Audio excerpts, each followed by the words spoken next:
gentlemen, today we're going to be speaking about the feminine, sacred feminine divine. This is Ascent Expo 2015, and we're so blessed to join here today for our Consciousness Collective for information about what the public can learn about the feminine divine and what that really means, and how you can have a partner who is divine and how you can be one. So, ladies, I would love it if you would kindly introduce yourself and what you would like to inspire. Hi everyone, my name is Annelise. I was kind of born into this world with this mission, this intense mission, but I've taken kind of a feminine approach and kind of let it unfold. And here I am now, these amazing goddesses. And what does that mean to be a goddess? It means that we're all awakening to that we are all God. This is an amazing time to be alive. We're at the Ascent Expo, and what's happening on this planet right now is an ascension. We're remembering what we already know. We're waking up to our true nature, and that true nature is a more balanced human. We're walking into a new paradigm of sustainability and balance, and that means embodying both the feminine and the masculine in all of us. It's not about we're women and you're men, or we're goddesses and you're not. It's that we're all becoming more balanced. Women and men are different. We're not. Here, I'm going off. Sorry. I'm a freedom facilitator, a life coach of sorts. I'm a producer. I'm developing a talk show and a music show. I'm here really just to be a vehicle for God's love. I'm not afraid to say the word God. It's not about being religious. As we know, religions divide, but spirituality brings us together. So we're really here to be in divine union with each other and within ourselves. So I'm here just to remind people to remember. Hi, my name is Ava. I'm dubbed the Skin Glow Goddess by Whole Foods, and I have a health coaching practice called Raw Beauty in Action. And really, this question of what it really means to be beautiful, what it really means to be a goddess and a woman on a planet at this time.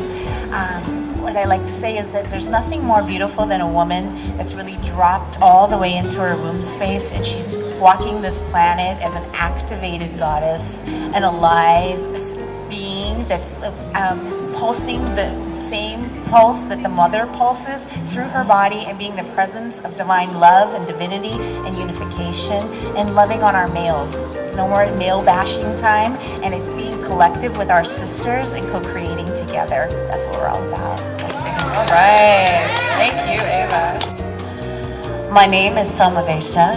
It's Sanskrit for divine union. And so my company, Speaking Tree of Life, is known as the Sacred Union Tree of Life. That trunk is half male and half female. For those of you that have seen the ancient paintings of the hermaphrodite, it's both the Shiva and the Shakti, both the sun and the moon. You do not have the conscious feminine without the conscious masculine simultaneously present. In physics, you want to call it coatomic. There's a symbiosis, a synthesis, an alchemy. So my Soul Intelligence Academy through Speaking Tree of Life is the alchemy of both that feminine, masculine, divine.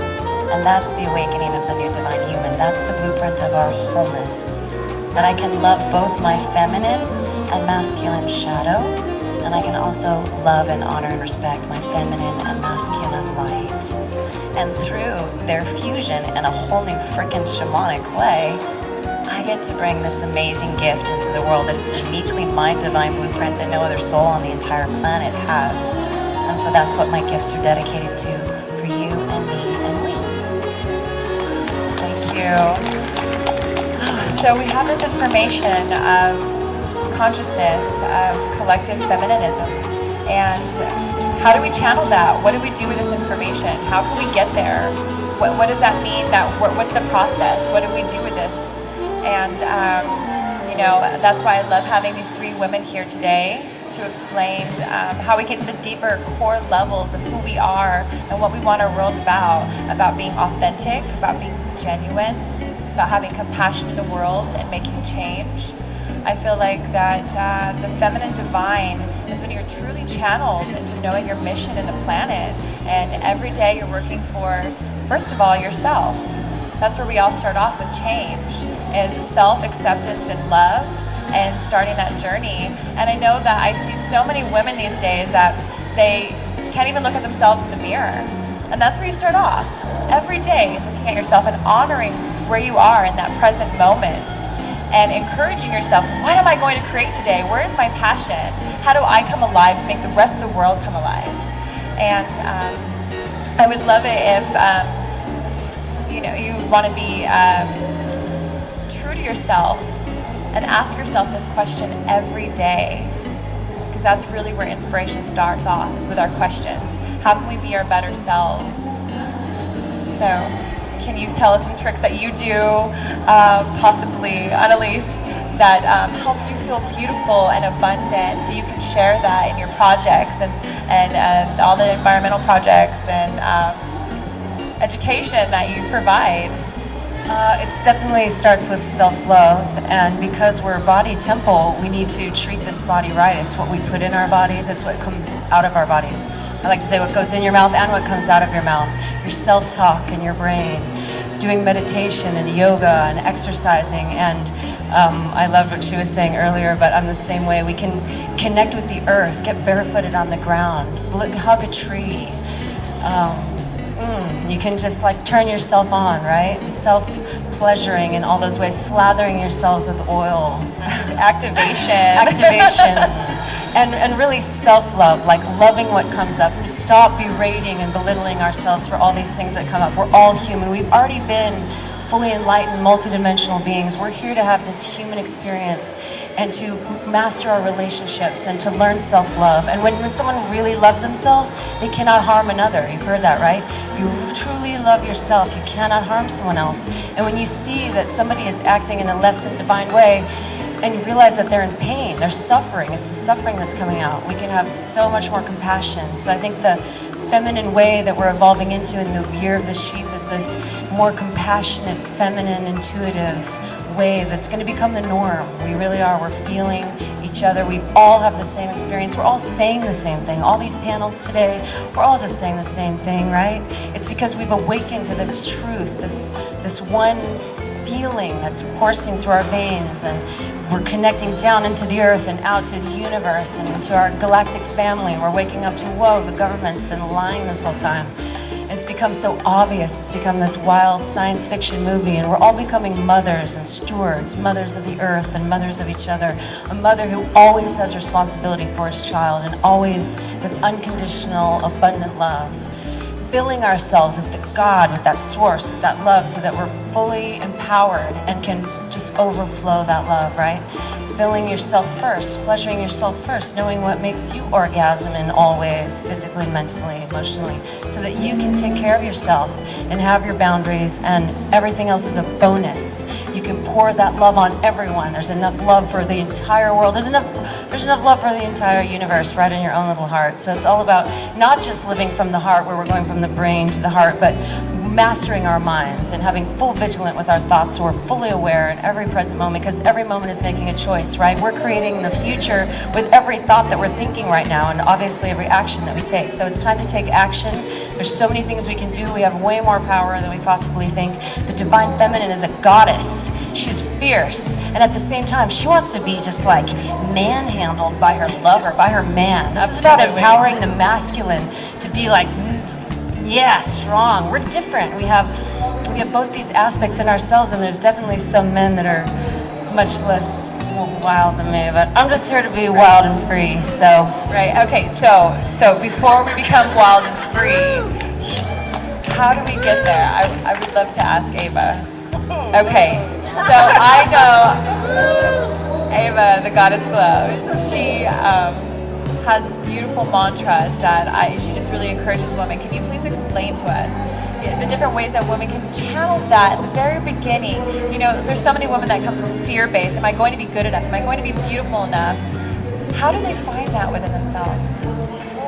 Well, I did have this experience. You know, I do a lot of mirror gazing.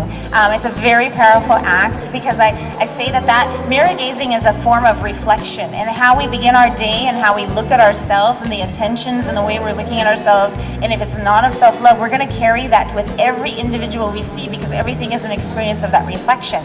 And so as I was in my process of mirror gazing, I had this breakdown, and I saw in myself where I was like self-hate, and I had this story of I'm not enough. And I thought, oh my God. And I started bawling and bawling and bawling and saying, how could I have lied to myself like this? This is the most profound lie. And I think it's behind every essence of I'm not enough is the story of this. And it's like a cancer in our society, and it needs to be eradicated and changed and shape-shifted. And that's the most important thing, is if we're self-love vehicles, then that I'm not enough story is going to change in the collective through every story we tell, through every interaction we have with people. That wave effect will shift, and that is a big must for this new evolution in our heart-centered based thing, is the I love you factor for ourselves, and deep self-love. And to be in the presence of our divine self is to channel in the heavenly energies, take them down into the earth, and then be in the heart space, and in every moment say to yourself, I am. And what is that I am? I am divine love. I am the essence of divine love. And in every interaction and every reflection, if I am carrying my highest self on this planet, then we are shape-shifting the planet. If all of us are in our activated I am selves, this is what we're talking about, gods and goddesses. I am presence of the spark of the divine love. That's where it's at. So with that, I'm going to pass it over back to Jacqueline. Thank you. Oh, beautiful. You know, that really is the first place to start, is to recognizing where you are, what you're going to do with it, and why does anyone want to start this journey? Well, it's not going without, it's literally going within yourself. And if you have that appreciation, that connect to love, and the connect with yourself, you have so much more to give the world, and you'll really truly channel your purpose. Some people have nuanced jobs that they're meaningless, or friendships that really don't feel fulfilling. You're always questioning, is this real, or what's the purpose, or isn't there something better? I know there is. Where are the answers? And why does that girl over there, why does she seem to have it? Why is she glowing? You know, why does everyone treat her like this goddess? I want to feel that way, or I want that goddess right next to me because I deserve love too. So the more we recognize where we are, it's kind of scary. It's kind of talking about that fear base no one really wants to get down to, but it's real. And we make building blocks every single day, adding to your love cup, being disciplined, everything you're adding to your body, your food, your nutrients, the people you surround yourself with. Right now, everyone who's joined here today is making an investment in themselves. Honestly, it's good to be selfish in that way, because you're internalizing that, and the more that you are, the more that you have to give. And that's truly when we have that exchange of energy, we end up securing our foundations, our environment, and the more we feel safe, the more we can be expressive, the more rights we have, the more love we have. So, Samavesha, please dig deep. I know you will. I know you're gonna put the roots in, and tell us that, you know, what is the goal? What happens to us if we literally decide to honor ourselves and to honor every person we come across in this world? Is it possible? And how do you suggest we do this? Well, I'm going to paraphrase the voice of the goddess across 1,000 ages. She says, surrender. And how much are you willing to surrender on your hero and heroine's journey? How many people knew that Star Wars is Star Wars because of Joseph Campbell?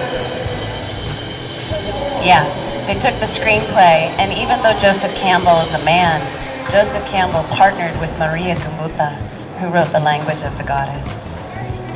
And so you had a very, very evolved man that templated the hero's journey, those stages of transformation from I'm not enough to authentic self-love.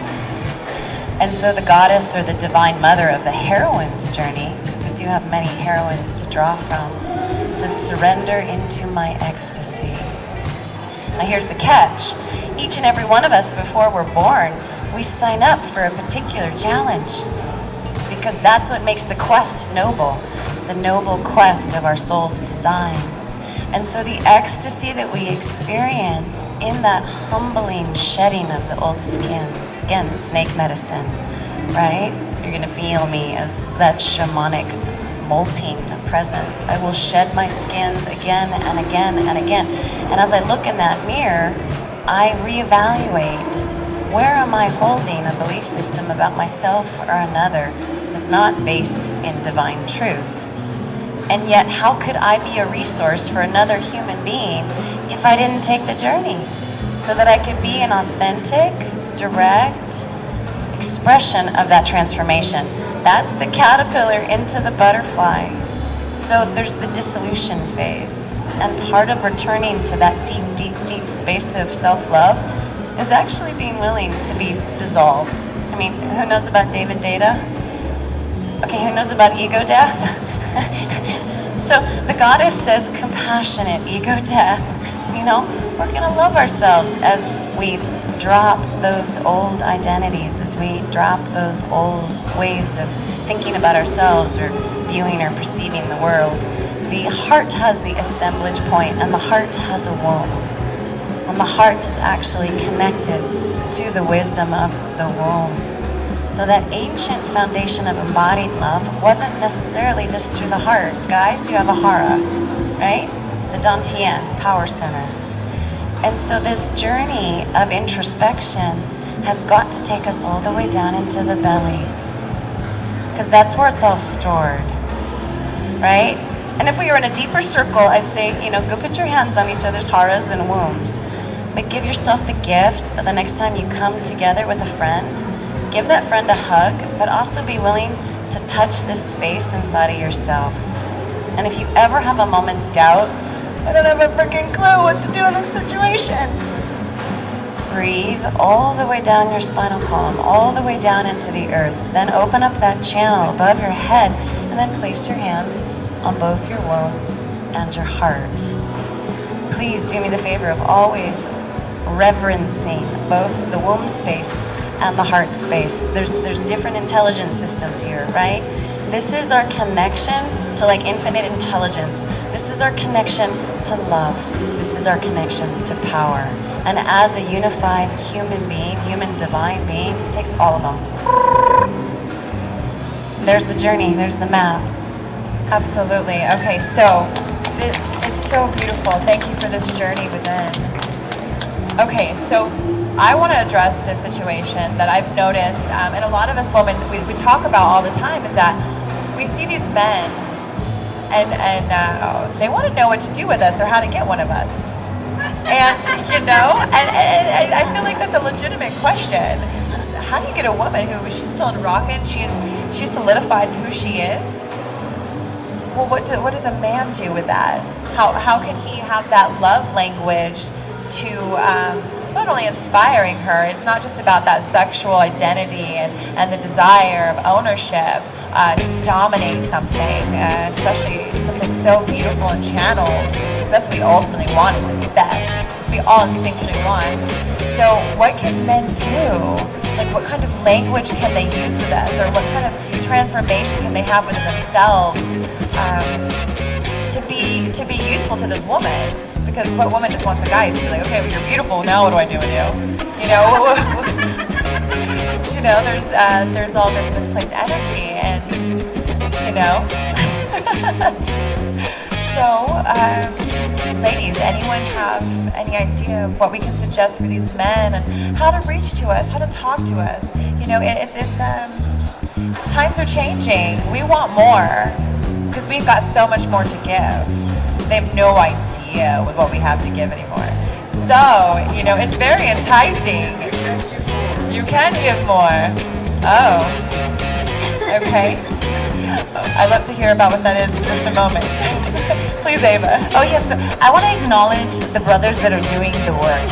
And if you have just here sitting here, that means you're beginning doing the work if you haven't been doing the work, because we notice that. That's what we're looking for, is men that are evolving and wanting to shift or have made that journey to shift. And we're here to nurture you, because here's the thing. We've been going through centuries of the man bashing the woman and the woman retracting.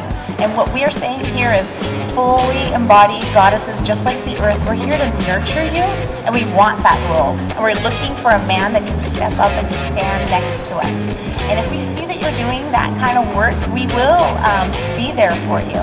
If you are going to be in a state of still objectifying, bashing, putting us in a box of some certain look or a certain body type, it's just not going to happen, because we feel that, because we're feeling all the way through now, through the womb.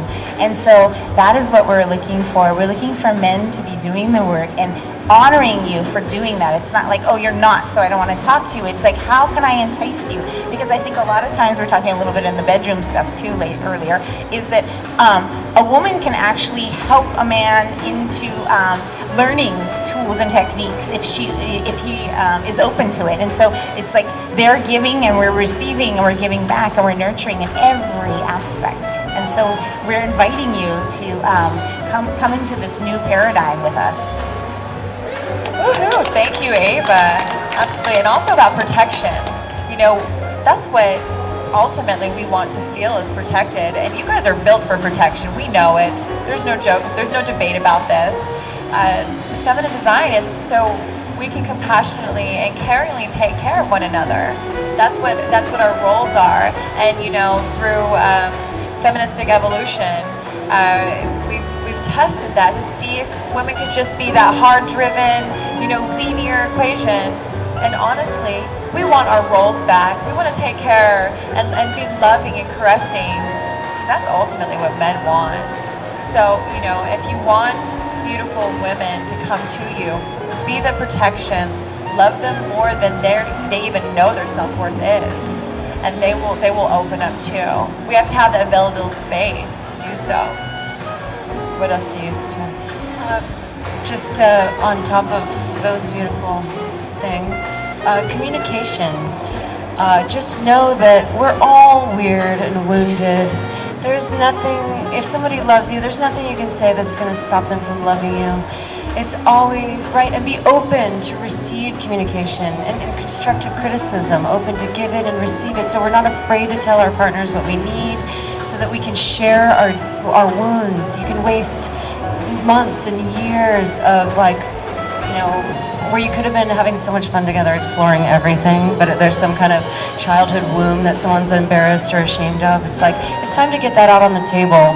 We have all been traumatized in some way on this planet. This is not an easy place to live. So if we can love ourselves, and by loving ourselves, we are ultimately loving everyone and loving each other.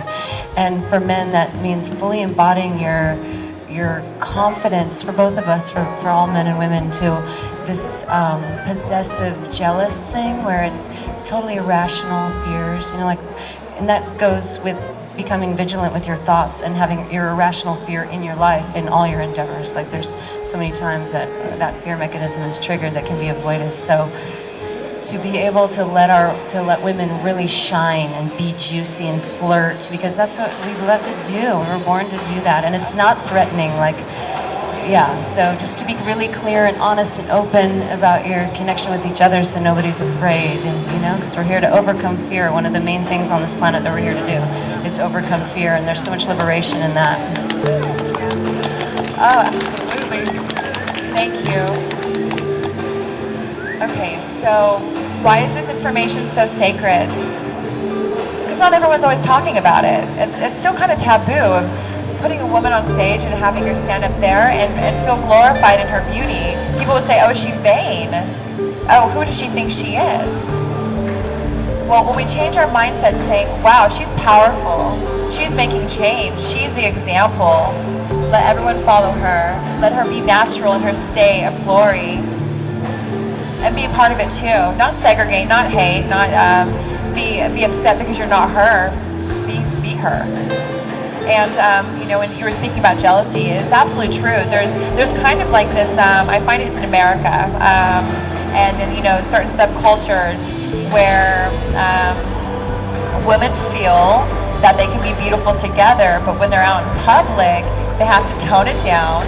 They can't be flirtatious because then people are going to think that, you know, she's promiscuous. And even if she is, that's her own right, as much as it's a man's. So it's understanding that times are changing and we're all rising above, because it's time to unify. It's time to step into our own and to everyone be beautiful and have this opportunity to love one another. And then these men, then they have all the abundance of love and the beauty intact with it, which they desire so much. And I'd really like to hear if anyone has any questions out in the crowd. Could pass the mic. There's something I would like to address and ask your opinion on, is it seems like it's a very common thing for other women in their own insecurities to bash each other. And I feel in a way when we do that and we show that to other men around, it gives them that permission to therefore nitpick on the woman, just, you know, well, is she pretty enough? Is she blonde enough? Is she skinny enough? All of these things, because we as women looking for that man's attention, we're looking at that in each other. And I feel that this is a big problem that needs to be addressed in the feminist movement, so to speak, and so that we're not so nitpicking on each other and embrace each other more and show that to the world that we're not, you know, cat fighting here, that we can all embrace each other's beauty. Thank you. Number one attribute that is a titration elixir for that is courage. When a woman is truly in her power, when a woman or a man is truly in their life calling, their life's purpose, their dharma, that's all they really care about. There's no value in examining another and stating a comment that is less than honoring, less than reverent. So we got to look at the sacred wound. And this is the journeys that we take inside of the gender alchemy. Because the sisters somewhere gave up on themselves in their greatness. And the men have their version of this too, right? Selling out and not really fulfilling the mission. You know, this may sound radical, but you know, sometimes we've gone through lifetimes and we didn't really go the full distance. So guess what? This is the ascension timeline. This is it. The card is dialed, and this is our opportunity. So the healing of both the womb circles and the men's circles. So we have the Sun Lodge for the guys and the Women's Lodge for the women. And women can feel safe and re-examining where they've been harmful to themselves and harmful to each other because of this thing called competition. Second quality, courage, cooperation. The dudes are always fighting for the sexier gal, right? Trying to outdo each other rather than really focusing on the mission. What do you think the soul really cares about? Not what lady you got. What contribution did you make to life? That for me is the sexiest thing. You know, what turns me on in a man better than anything else is him living his destiny. What turns me on in friendship with a sisterhood is her living her passion play and her purpose and her divine calling, and knowing that, you know, a rising tide lifts all boats. You know, John F. Kennedy. So it's like when the women really get and the men really get that when we empower each other's true reason for being, it's just a heck of a lot pleasurable experience. But that takes humility, and the humility to re-examine the sacred wounds in community, like we've got here. Okay, I know there's another gentleman with a question, if we may. Thank you. It truly says it's not a question, it's a comment. Hello, family. I love you all. Okay. Come on and join us. Thank you. Brave soul. Thank you. So, what I would like to tell you, who really am I? In this lifetime, I've died one more time and reborn again, mentally, physically, and overall, all the ways, whatever you know in this physical holographic reality. So, what I realize in this day is the same way, you guys. We have to see the most powerful point in our lifetimes to understand and to answer the simple question: who you really are and what is the purpose of your life, that you have this physical body which calls human mechanism. What is it for? It is for the process for enlightenment of your soul. So when we are talking the harmonious process of the connection of the feminine and masculine side in this reality, it means something very powerful towards our ascension process. So we took a vow to incarnate, all of us. We took a vow to incarnate into this reality to bring higher vibrations, to love each other, to express each other unconditionally. Things like this you have to see technically. And to see technically, you have loved ones, you know, in your lifetime, your family members, your kids. So what you do in general form, you have a five sense reality love perspective, which is not enough. It just, you are a parent or you're a loving person for somebody, but all of a sudden you can turn back. So what would you like to share with us? So what I would like to share with you ladies, when I was passing by, it is that beautiful thought process that all my lifetime I've been looking for all of you as my lost family members, and all of a sudden I found you because this is Ascent Expo. Somebody put that name Ascent. Most of the people, they don't realize that they came so many people, so many different types of energies that, and what is the point of it? We are finding each other in these days. We are finding each other and we are harmonizing everything for all. And I love you all with my whole heart. Thank you for honoring our space. Thank you. What's your name? My name is Artem. Thank you, Arkham. Yeah, it's definitely a critical time right now. It's about life and death. We either wake up to the feminine nature that's within us all and create a world that works for everyone, that's sustainable. There's enough water and food for everyone. We got to wake up to that reality and take responsibility that we've created this nightmare, because there's a war going on in our own heads. So taking responsibility for the thoughts of fear and aggression that we have in our own lives and how we're perpetuating this nightmare and turning it into the dream that we all know exists, this golden age that we're entering of divine union with the feminine and masculine, and honoring the Mother Earth again, and living like stewards for each other in this beautiful time. It's an amazing time to be alive, right?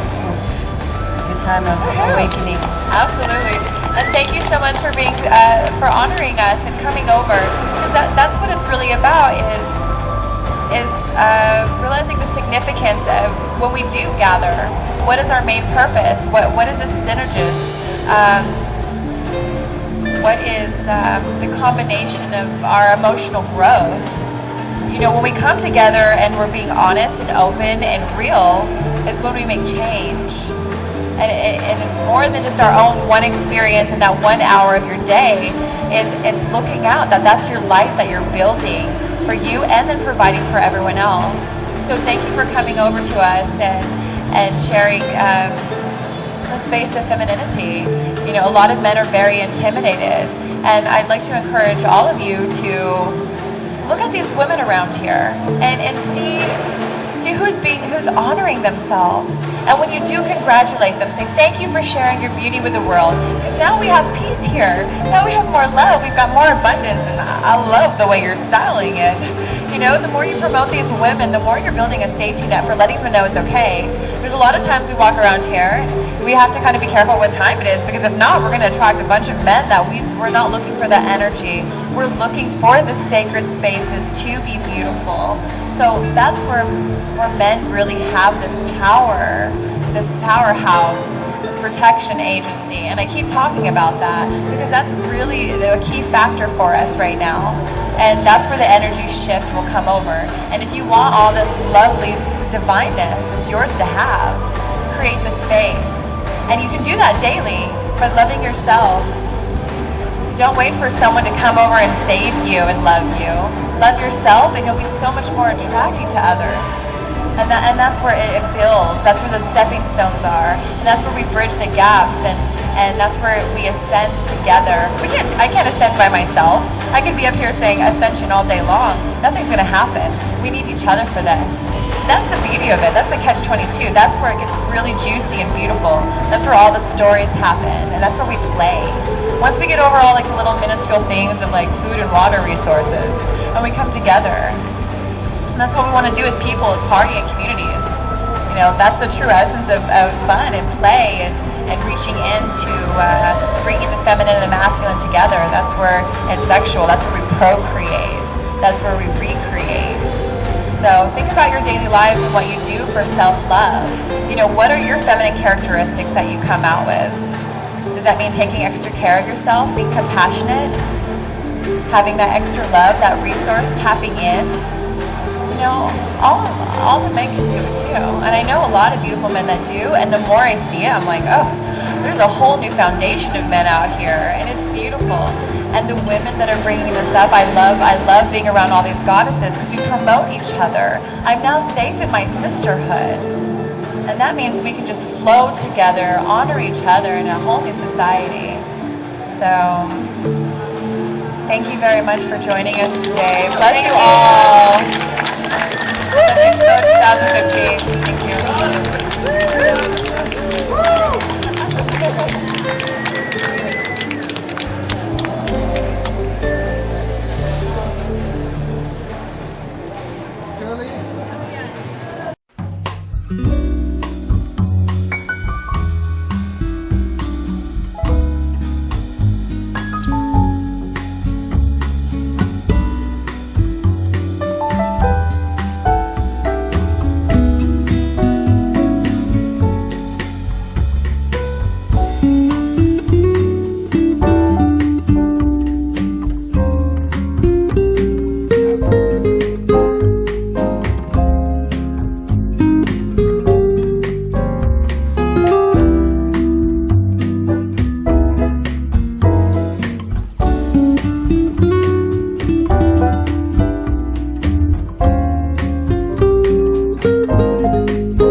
Thank you.